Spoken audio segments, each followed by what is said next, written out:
Сәлеметсіздер ме, қымбатты менің достарым, барлық менің жазылушыларым. Мен сіздерге бүгін керемет өте бір адамның өсуі туралы, адам өзін жаңалыққа бейімдеу жайында бір керемет ақпаратпен бөліскім келіп отыр. Ең алдымен менің каналыма тіркеліп, лайк басып, комментарий жазып, маған өздеріңіздің ой пікірлеріңізді қалдыруыңызды сұраймын. Өйткені мен сіздермен өте қажетті, өте құнды, өте бағалы ақпараттармен бөлісетін болам. Бүгінгі менің тақырыбым жайлылық аймағы. Орысша айтқанда зона комфорта дейміз да. Жайлылық аймағы адамның психологиялық және өмірлік кеңістігінің белгілі бір саласы болып табылады. Енді жалпы жайлылық аймағы дегеніміз не?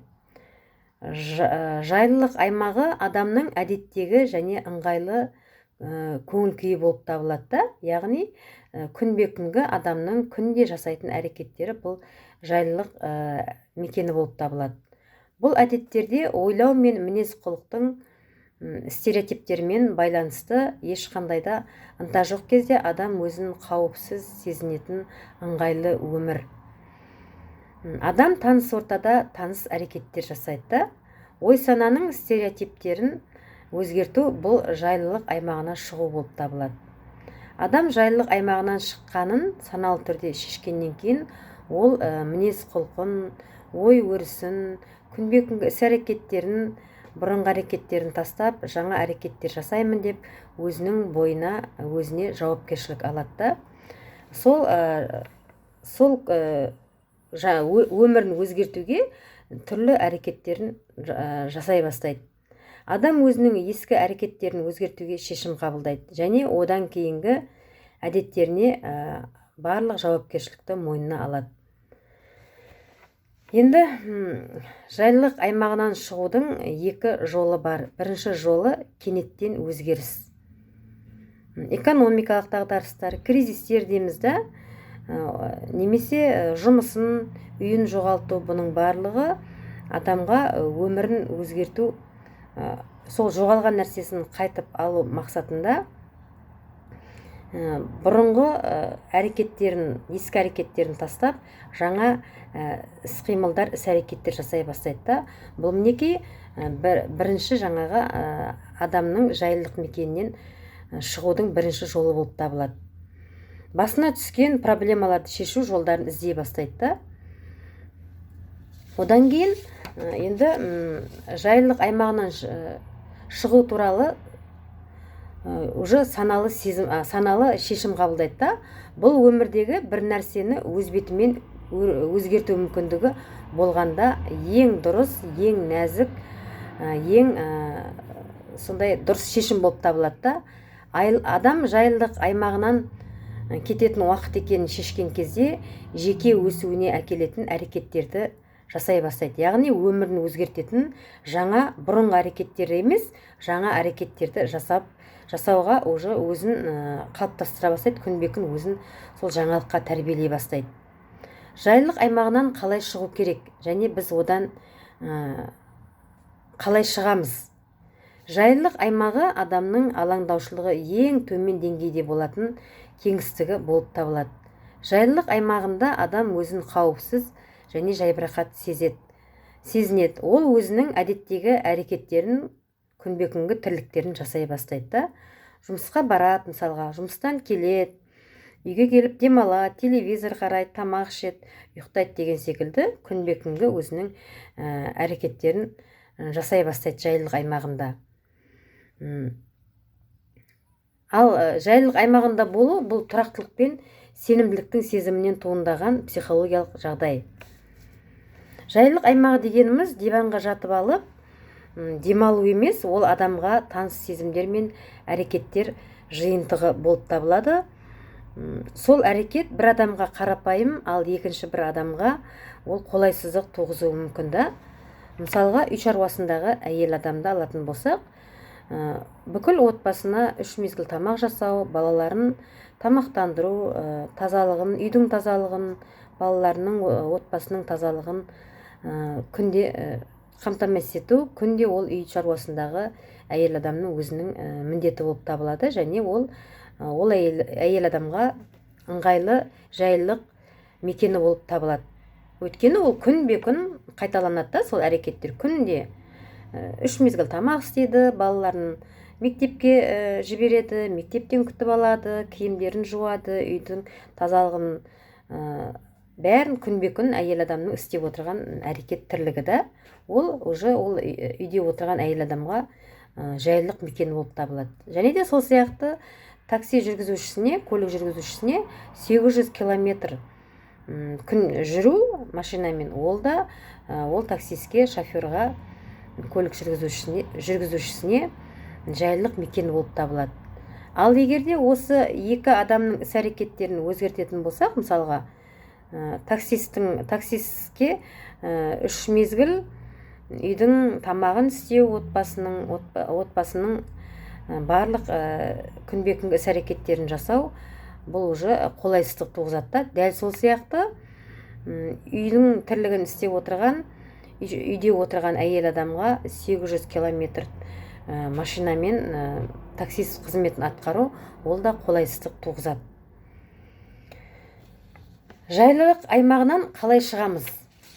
Жайлылық аймағы мен маңызды стресс деңгейі арасында өсу аймағы бар. Яғни жайлылық аймағынан шыққан кезде адамда бір рухани өсім да, материалды жағынан да, моральды жағынан да өсім болады. Дәл осы жерде өсімділіктің максималды дамуы мен өсуі орын алады. Өсу аймағына кіру үшін парашютпен дайындықсыз секірудің немесе Алматы қаласында ақшасыз жүру қажет емес. Бұндай әрекеттер ешқандай нәтиже әкелмейді.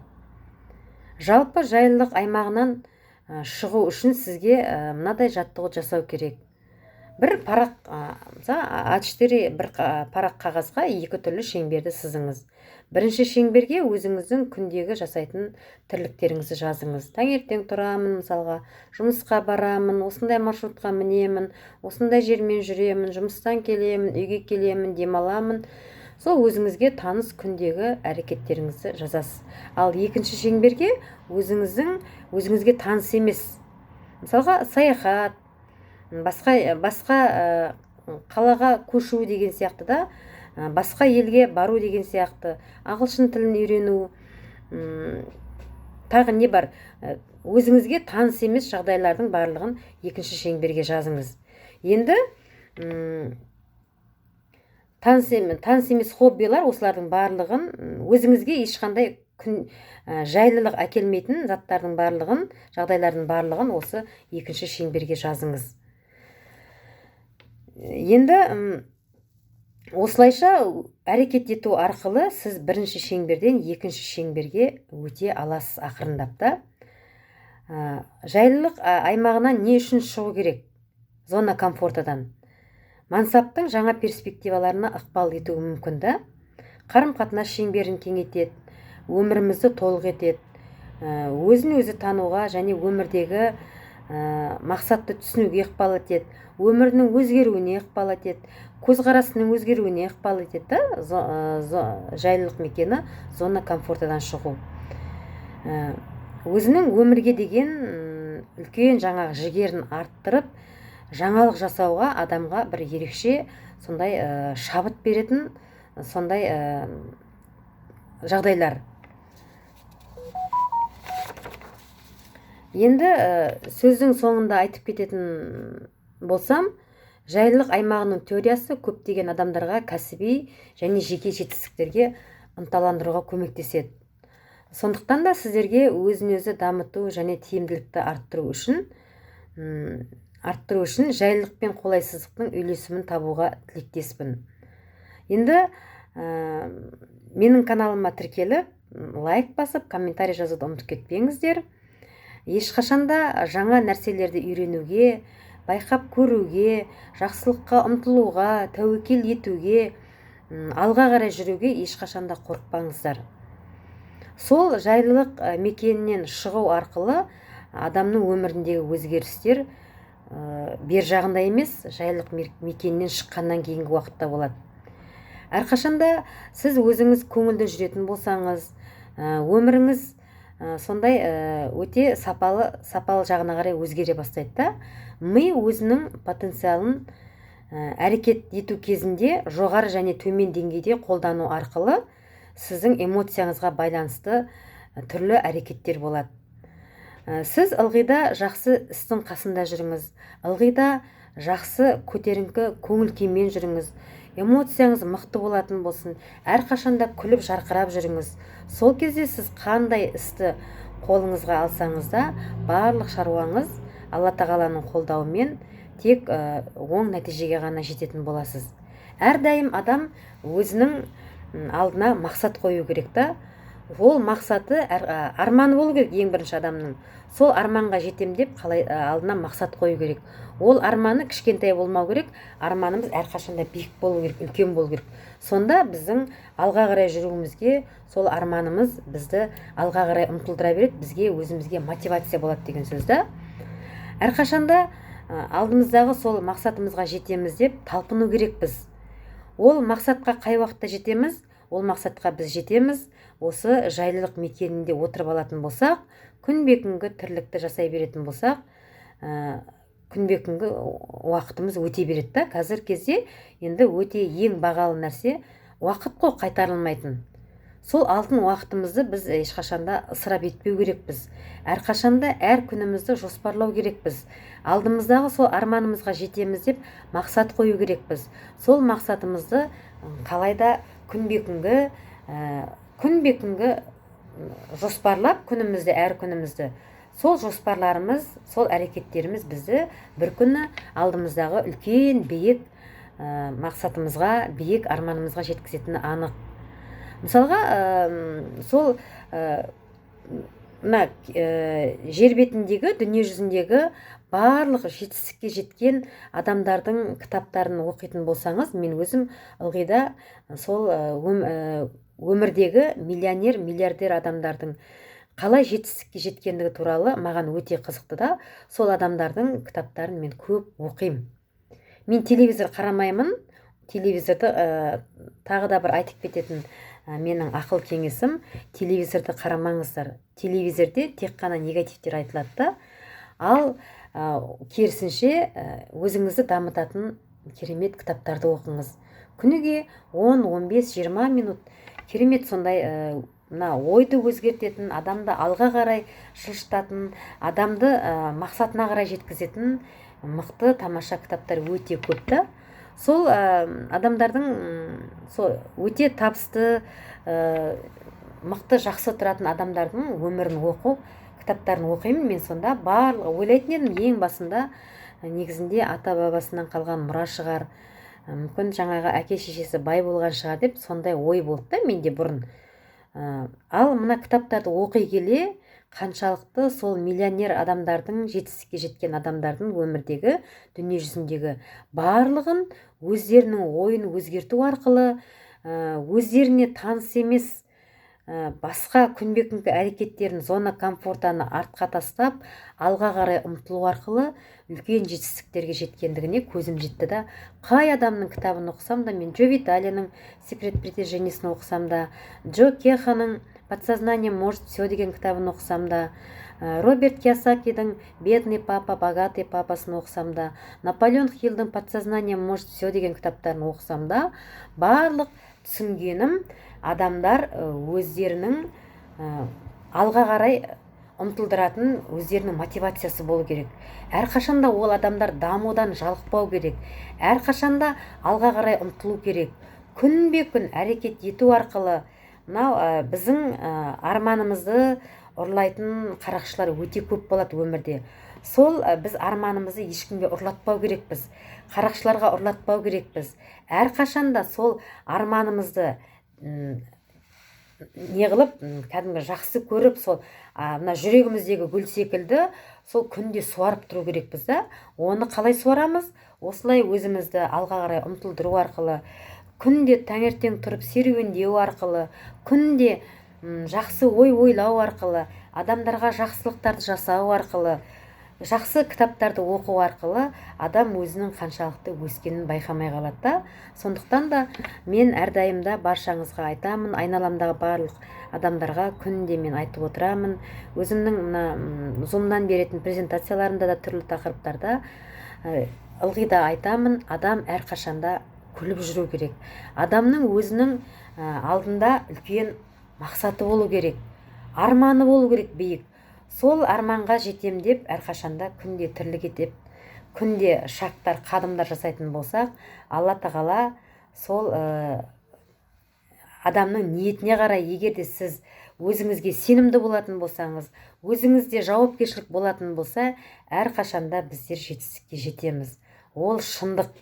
Сондықтан да баршаңызға көтеріңкі көңіл күй тілеймін. Әрқашанда жүректеріңіздің ақ болғанын, кең болғанын, ниеттеріңіздің таза болғанын, алдарыңызға үлкен арман қойып, сол арманға жетем деп күнде әрекет жасайтын болсаңыздар, күнде қадамдар жасайтын болсаңыздар, Алла тағала осы күнбе күнгі жасап жатырған біздің арманымызға жету жолындағы кішкентай қадымдарымыз бір керемет, Алланың керемет күнінде сол өзіміздің арманымызға жеткізетініне менің сенімім мол. Әрқашанда өздеріңізді жақсылыққа қарай ұмтылдырыңыздар. Өздеріңізді мына бастарыңызға жақсы ойларды ғана салыңыздар. Кітаптарды оқыңыздар. Жаңағы айтпай ма, все начинается с меня дейді да, барлығы өзімізден басталады. Біз не ойлаймыз, нені көбірек ойлаймыз, не нәрсеге біз нені қоямыз, жаңағы күнбе күнгі фокусымызды қоямыз, сол көбейе береді. Сондықтан да неге өзіміздің алдымыздағы үлкен мақсатымызды, арманымызды мақсат қылып қоймасқа, неге сол арманымызға жету жолында күнбе күнгі қарапайым тірліктер жасамасқа, неге өзімізді күнбе күн алға қарай жетілдіріп, алға қарай өзімізді ұмтылдырып, сол өмірдің барлық рахат қызығын, барлық жақсылықтарын көрмеске. Өмір өте ғажап, барлығы өзіміздің қолымызда. Әрқашанда жақсы ойда болайық, жақсы тілекте жүрейік, әрқашанда жалқау болмайық, жауапкершілікті мойнымызға алайық. Алла тағала береді барлығын жауапкершілігі бар адамға, еңбекқор адамға, жақсы ниеттегі, жақсы тілектегі сондай керемет жанға барлық алдына қойған барлық жаңағы арман мақсаттарын береді Алла тағала. Сондықтан әрқашанда көңілді жүрейік, әрқашанда мықты күліп жүрейік, қуанып жүрейік, жанып жүрейік, жарқырап жүрейік, өзге адамдарға жол көрсетіп жүрейік. Сонда Алла тағала біздің өміріміздің қаншалықты керемет болатындығын уже өздеріңіздің көздеріңіз жетеді. Әр күнді күліп бастаңыздар, әрқашанда жадырап жүріңіздер, қуанып жүріңіздер. Жайлылық мекенінен шығу арқылы біздің өміріміздегі өзгерістердің барлығы сол жайлылық мекенін артқа тастап, алға қарай ұмтылған кезде ғана үлкен өзгерістер болады. Баршаңызға барлық жақсылықтарды тілеймін. Менің каналыма тіркеліп, лайк басып, комментарий жазуды ұмытып кетпеңіздер. Мен сіздерді жақсы көремін. Бізде барлығы тамаша болады, бізде барлығы керемет болады. Өздеріңізге сеніңіздер. Бәрі өзімізге байланысты. Тек қана алға деймін. Мен баршаңызды жақсы көремін. Баршаңызға сәттілік. Әр күндеріңіз сәтті болып, берекелі болып, табысты болып, әрқашанда қуанып, жарқырап жүріңіздер.